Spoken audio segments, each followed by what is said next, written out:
Today I want to talk to you about the European Union's investment strategy, but before I do that, I just want to advertise another fellow writer of mine. Luis Pablo de la Hora is a guy I really enjoy reading. He writes about economics, and his stuff is very sound and very comprehensible, even for somebody who might not be that much into economics. So I'll be putting a link down below to his website. Please check him out. Great guy, and I love to read him. The European Union is reforming the structure of how it does investment policy. It suggests a framework called InvestEU. InvestEU basically combines a number of investment programs and means that make it possible to have investment done. So the InvestEU program is aiming to trigger 650 billion euros in investment. That doesn't mean that 650 billion are used by the EU to invest directly, but it helps guarantee investments of different institutions and private companies. So on the website, I'll be putting a link down below as well for you to find out all the specifics. The EU has quite a long list of questions that are answered. On the question of how will InvestEU work, it says, and I quote, "The InvestEU fund will mobilize public and private investment through an EU budget guarantee of 38 billion euros that will back the investment projects of financial partners such as the European Investment Bank and others, and increase their risk-bearing capacity." This essentially means that there's different institutions and financial partners that make investments, and the EU helps by backing the guarantees. So just in case something goes wrong, somebody defaults or goes bankrupt, then the EU will pick up the bills for the remaining debt. It also says the financial partners are expected to contribute at least 9.5 billion euros in risk-bearing capacity.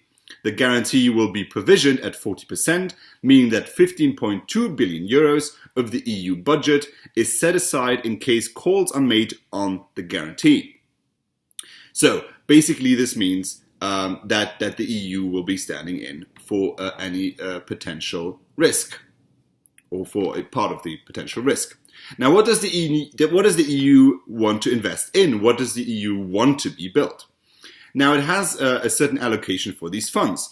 It wants to spend 11.5 billion euros on sustainable infrastructure. It wants to spend 11.25 billion euros on research, innovation and digitization, 11.25 billion euros on small and medium-sized enterprises, and 4 billion euros on social investment and skills. It also does say that these funds can be increased and changed by up to 15% by the European Commission, depending on what they say is the market demand. Now, for instance, that means that the European Union says so. Slovakia has a problem with energy. Slovakia needs more energy, so we're going to allocate some money in sustainable infrastructure so that they can continue providing this energy. What you then find is that the European Parliament will then make amendments. The European Parliament already has a few ideas, and there's a lot of amendment flowing around. I recently spoke to an MEP, a member of the European Parliament, and she's suggesting amendments that would, for instance, say that, well, you can make investments into energy, but it has to be renewable energy. So this would mean that Slovakia would either have to only invest in wind energy, because nuclear energy and coal energy would not be allowed, or Slovakia would have to pay money to a country like Austria that would produce the energy and then sell it to Slovakia. That is in essence what this would mean, so that the countries could also outsource their investment programs.